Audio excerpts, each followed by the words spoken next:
Welcome to Game Plan. I'm Shivan Chanana. Pakistan and Saudi Arabia have a new defense pact. If either one of these countries is attacked, they both will respond. The Indian government has said that it is considering the implications of this defense pact for India's national security and the regional stability. Will Saudi Arabia have access to Pakistan nukes as a result of this defense pact? Will Saudi get involved if hostilities resume between India and Pakistan? And will Pakistan also get involved if hostilities resume between Saudi Arabia and Iran and the Houthis? Lots to discuss. Joining me on Game Plan is Ms. Karta, former director of the National Security Council Secretariat, NSCS. Dr. Karta, thanks so much for joining me here. It was just 4 months ago that India and Pakistan had an intense conflict. Operation Sindoor was started and it has only been paused. What role do you feel can one expect from Saudi Arabia if these hostilities resume? To be absolutely honest, you saw the statements alongside the defense pact from Saudi officials, where they said the India-Saudi relationship has never been better, that we have an excellent, rapport with New Delhi, and you saw the Prime Minister's rapport with them. So, in actual terms on the ground, I don't see that they will come to that kind of aid. They will try to diffuse the conflict, as they did in Operation Sindoor. They did try to talk to both. That will be the extent that is reason number one.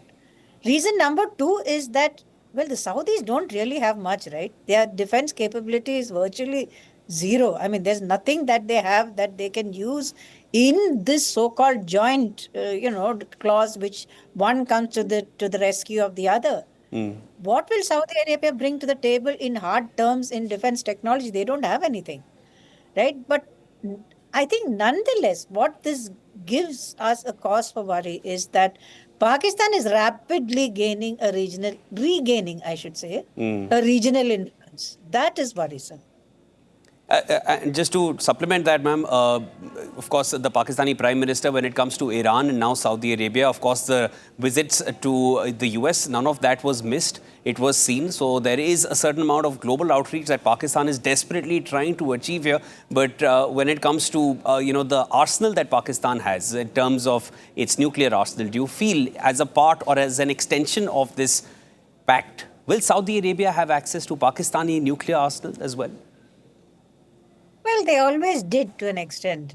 I mean, I think most of us now know the history of this Pakistan nuclear program. In the 1990s, there was a certain amount of Saudi money, a lot of Saudi money, which went into the Pakistan nuclear program. In fact, I think the then Prime Minister renamed a Pakistan city. Lailapur was changed into Faisalabad in honor of this recognition of this kind of assistance which was given to Pakistan. The Saudi prince is the only foreign dignitary to date who has visited a Pakistan nuclear facility. Nobody else has ever done that. But the thing is, and also if you recall somewhere from time to time, Pakistani for prime ministers have been given to say that, Saudi Arabia's defense is our defense. I think when General Bajwa was given the highest civilian honor by Saudi Arabia, then the Prime Minister went on Twitter to say that, your defense is ours. So this kind of thing has been going on for years. Also in 94, there was a Saudi defector, who brought out a bunch of documents. And one of those talked of an agreement between the two countries saying that the Pakistan will provide a nuclear umbrella to Saudi Arabia. That was specifically an agreement. We never saw that, but this is what is generally understood. But that was a different Saudi Arabia. It was a different set of issues which were there at that point of time. Now things are different. Saudi Arabia, the prince is on the course for modernity. It's on a completely different path from Pakistan. So this is a signal to the US and everybody else arising from the attack on Qatar. It has significance where Pakistan-Saudi, Pakistan-West Asia relations, Pakistan-Iran relations. Because this deal, I believe, was also, they also spoke to Iran before signing this deal, this defense agreement. No, it had been developing since a while. That's what the Indian statement also mentions. It had been brewing since a while. Some other sources which have not been named also suggested that this didn't just happen overnight. A lot of questions are being raised on the timing of it, but this had been brewing. It's just been formalized now. But, in most of the Western publications, of course, for India, Operation Sindoor is prime, national security is prime. But most of the other Western publications, they are talking about the timing as this comes just days after the strikes in Doha, which you just mentioned. Do you feel there is some kind of a brewing mistrust with the US when it comes to Saudi Arabia when they announce or make this kind of an announcement? Because US is the biggest backer for Israel. There would be no strikes in Qatar had there not been a US go ahead or at least some kind of a signal or information coming in. Officially, none of that has come to the fore. How do you see it? No, definitely this is Saudi Arabia indicating its displeasure. And let's face it, Israel's strikes has gone, it's gone beyond what is acceptable under common humanity. Absolutely. So, but nonetheless, the fact is that the Saudi-US relationship is extremely deep. It's not, it's just the whole petrodollars thing, the whole fact that the Saudis have, just now when President Trump visited, there was this huge amount of amity between them. And these relationships go back decades. So it is more, for the Western side, it is a kind of another indication that the Saudis are rethinking the extent of their cooperation, not their cooperation per se, but the extent of their dependence on the US. That's just a signal.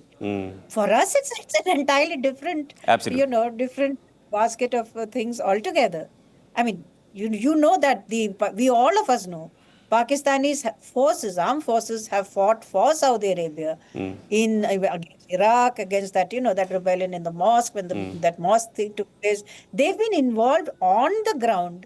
Even now, there are Pakistani military officers who operate the Saudis' tanks, the Saudi weaponry. Yes. It's all Pakistani military. So this is, I would say, a formalization of something that has been going on, except for that one clause, which says, if I just want to read this, it says strength point deterrence. That deterrence is only from Pakistan side. It is not from the Saudis. And that talks of nuclear weapons. That is the difference.